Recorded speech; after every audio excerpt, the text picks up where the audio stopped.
Now, if you ask me, this whole impeachment situation smells personal. The deputy president, we've known him as a tough, outspoken leader, especially when it comes to defending Mount Kenya. You know how it goes in politics. When you stand strong and loud, you are bound to make some enemies.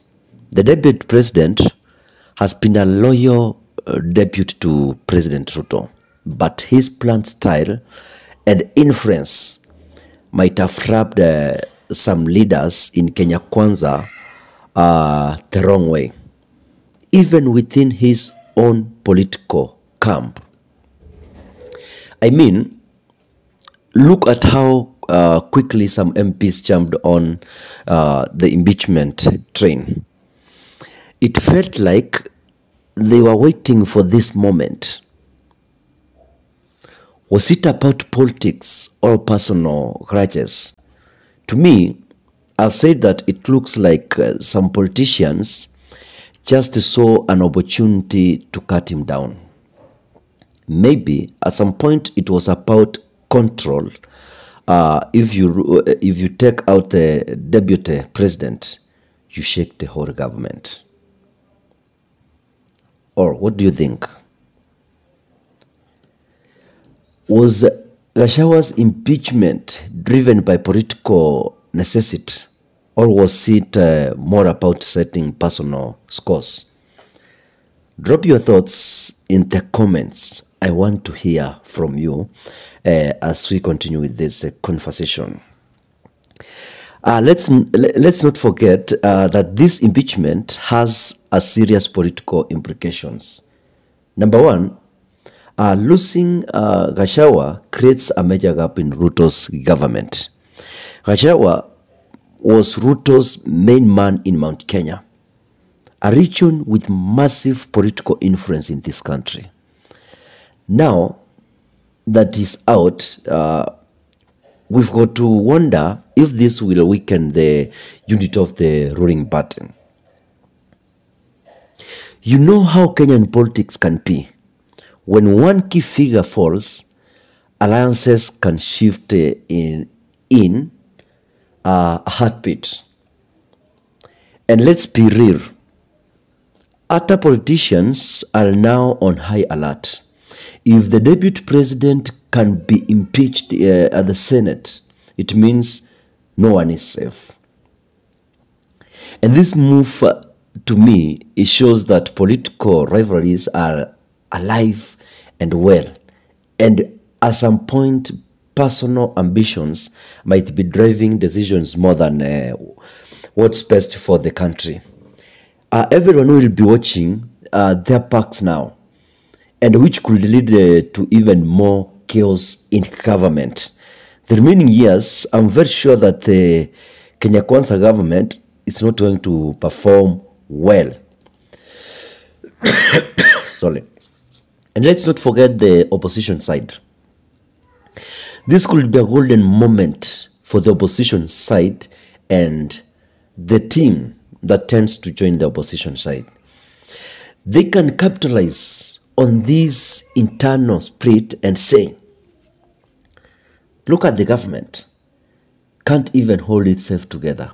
So this kind of instability always benefits the opposition.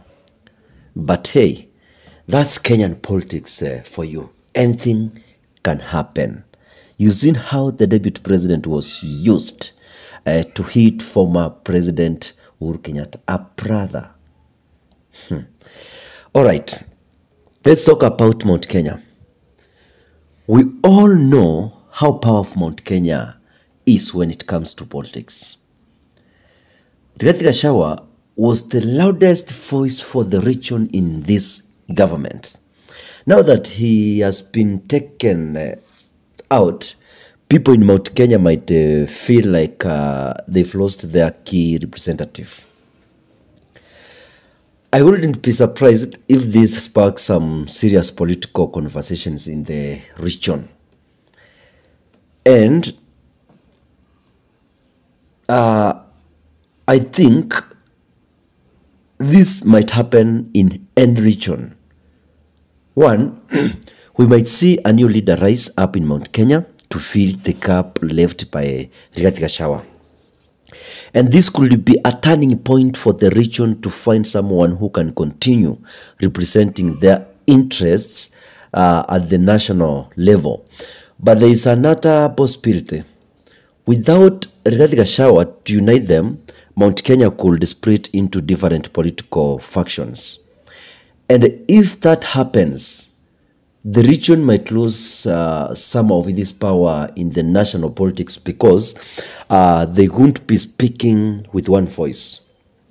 And with the 2027 elections not too far away from now, this could affect who Mount Kenya will support next. I'll tell you one thing for free. Mount Kenya is going to be a key battleground in this politics. Politicians will be scrambling to get the regional support, and we might even see some new alliances forming. That one is for free, and you'll come to tell me 2027 if we will be there. Zooming out, this impeachment will affect more than just Mount Kenya. When the deputy president is impeached, it sends shockwaves through the entire political system. There's a lot of uncertainty right now. People are wondering if this means trouble for Ruto's presidency. Is his government still stable? Those are the questions people are asking themselves. Will this lead to more political infighting? And let's not forget the economy. Political instability always has an effect on how investors view the country. If Kenya starts looking unstable, foreign investors might pull back. And that's not good for anyone. We need stability to keep the economy growing in this country. And this impeachment creates a lot of questions about whether the government is headed. But we've seen this before. In Kenyan politics, the only thing that's certain is uncertainty. Anything can happen, and we'll have to keep our eyes on the next moves by President Ruto. The opposition and other Mount Kenya leaders who may come after the deputy president Rigathi Gachagua. So, what's the takeaway from all this? The impeachment of Rigathi Gachagua